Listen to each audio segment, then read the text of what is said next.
राधे राधे दोस्तों, CG education point में एक बार फिर मैं आप सबका स्वागत करती हूँ। तो कक्षा 8वीं में भूगोल जो हमने एक मिशन शुरू किया, उसी में ही तीसरा चैप्टर इस प्रकार है जिसका नाम है कृषि। कृषि एक प्राथमिक प्रक्रिया है। फसलों, फलों, सब्जियों और फूलों को उगाना और पशुधन पालन शामिल है। भारत की 2/3 जनसंख्या अब तक कृषि पर निर्भर है। कृषि को प्रभावित करने वाले कारक कौन से हैं? तो आप एग्जाम में जितना आप डायग्रामेटिक बता सको चीजों को तो उतना बेटर होता है। तो ट्राई टू मेक डायग्राम, जैसे कि जलवायु, मृदा, स्थलाकृति और जल स्रोत। जलवायु में अगर हम देखें तो तापमान, वर्षा, आर्द्रता फसल की किस्मत को तय करते हैं। वहीं मृदा को अगर हम देखें तो उपजाऊ और उचित बनावट वाली मिट्टी फसल उत्पादन के लिए आवश्यक होती है। स्थलाकृति अगर देखें तो समतल भूमि मशीनों के उपयोग और सिंचाई के लिए आसान होती है। जल स्रोत की यदि बात की जाए तो पर्याप्त और समय पर पानी मिलना अनिवार्य है और सिंचाई सुविधा वाले क्षेत्रों में फसल विविधता अधिक पाई जाती है। अगर कृषि की सहायक गतिविधियों के बारे में देखें तो सेरोकल्चर, पीसीकल्चर और विटीकल्चर और हार्टिकल्चर ये जो है हमारे इम्पोर्टेंट हैं। फिर अगर बात की जाए तो कृषि तंत्र क्या है, तो खेती करने का संगठित ढंग या पद्धति जिसमें भूमि, जल और श्रम, तकनीक और संसाधनों का उपयोग करके फसल उत्पादन किया जाता है, उसको कहते हैं कृषि तंत्र। इसे अंग्रेजी में फार्म सिस्टम भी कहते हैं। कृषि के प्रकार निर्वाह कृषि और वाणिज्य कृषि 2 पार्ट में इसमें डिवाइड करते हैं। निर्वाह कृषि क्या है, जो हम खुद के निर्वाह के लिए, अपनी बुनियादी जरूरतों के लिए कृषि करते हैं, उसे निर्वाह कृषि कहते हैं। इसमें गहन निर्वाह कृषि और आदिम निर्वाह कृषि 2 पार्ट है। गहन निर्वाह कृषि क्या है, किसी किसान एक छोटे भूखंड पर साधारण औजारों और अधिक श्रम से खेती करता है। एक वर्ष में एक से अधिक फसलें उगाई जाती हैं और चावल इसमें मुख्य फसल होती है। अन्य फसल गेहूं, मक्का, दलहन, तिलहन। फिर आदिम निर्वाह देखें तो इसमें स्थानांतरीय कृषि और चलवासी पशुचारण शामिल है। स्थानांतरित कृषि क्या होती है, ये भारी वर्षा और वनस्पति के तीव्र पुनर्जनन वाले क्षेत्र हैं। वृक्षों को काटकर, जलाकर भूखंड को साफ किया जाता है, जिसे स्लैश एंड बर्न जो है पद्धति भी कहते हैं। फिर उसमें फसल उगाई जाती है और फिर उसकी उर्वरता की समाप्ति के बाद वे भूमि छोड़ दी जाती है और कृषक नई भूमि पर चला जाता है। इसे कर्तन और दहन यानी स्लैश एंड बर्न सिस्टम भी कहते हैं। चलवासी पशुचारण, इस प्रकार की कृषि में पशुचारक अपनी पशुओं के साथ चारे और पानी के लिए एक स्थान से दूसरे स्थान पर निश्चित मार्गों से घूमता है।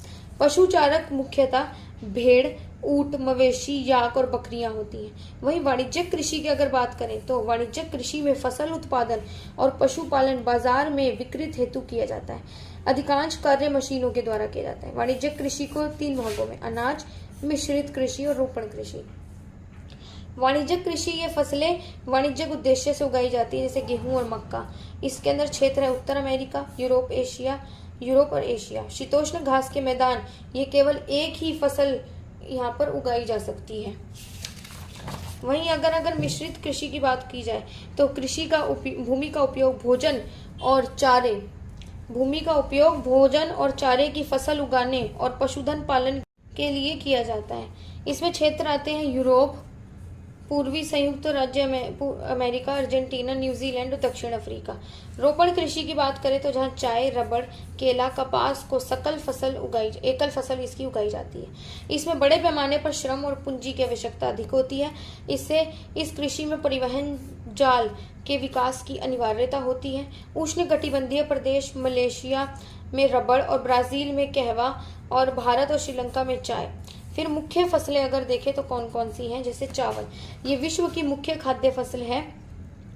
चावल के लिए उच्च तापमान, आर्द्रता, वर्षा की आवश्यकता होती है। चीन चावल उत्पादन में अग्रणी है। इसके बाद भारत, जापान, श्रीलंका और मिस्र हैं। पश्चिम बंगाल और बांग्लादेश में एक वर्ष में 2 से 3 फसलें उगाई जाती हैं। गेहूं की बात करें तो गेहूं के वर्धन काल में मध्यम तापमान, वर्षा और सस्य कर्तन के समय धूप की आवश्यकता होती है।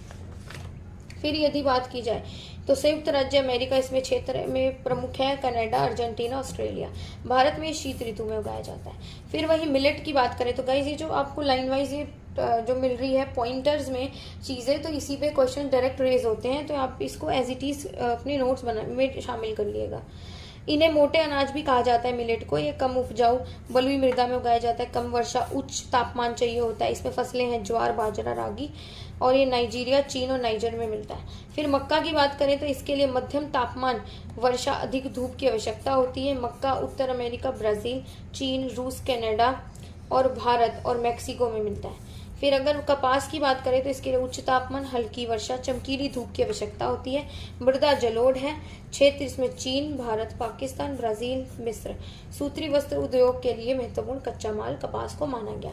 फिर पटसन के लिए देखें तो इसे सुनहरा रेशा के रूप में जानते हैं। इसमें 1 मार्क का क्वेश्चन आता है कि सुनहरा रेशा किसको बोलते हैं। उच्च तापमान चाहिए होता है, भारी वर्षा, आर्द्र जलवायु की आवश्यकता इसके अंदर महत्वपूर्ण तरीके से होती है। फिर यदि अग्रणी उत्पादक की बात करें तो भारत और बांग्लादेश इसमें अग्रणी। कॉफी देखें तो इसके लिए गर्म और आर्द्र जलवायु, सुअपवाहित दोमट मृदा की आवश्यकता होती है। अग्रणी उत्पादक है ब्राजील की कॉफी है, इसके बाद कोलंबिया और फिर भारत तीसरे नंबर पे है। चाय, ठंडी जलवायु और उच्च वर्षा की आवश्यकता होती है। मृदा दोमट मृदा और मंद ढाल, अधिक श्रमिकों की आवश्यकता चाय को उगाने के लिए होती है। कृषि का विकास यदि देखा जाए तो कृषि का विकास विभिन्न भागों में विभिन्न गतियों से हुआ। छोटी जोतों पर जीविकोपार्जन के लिए फसल उगाई जाती है।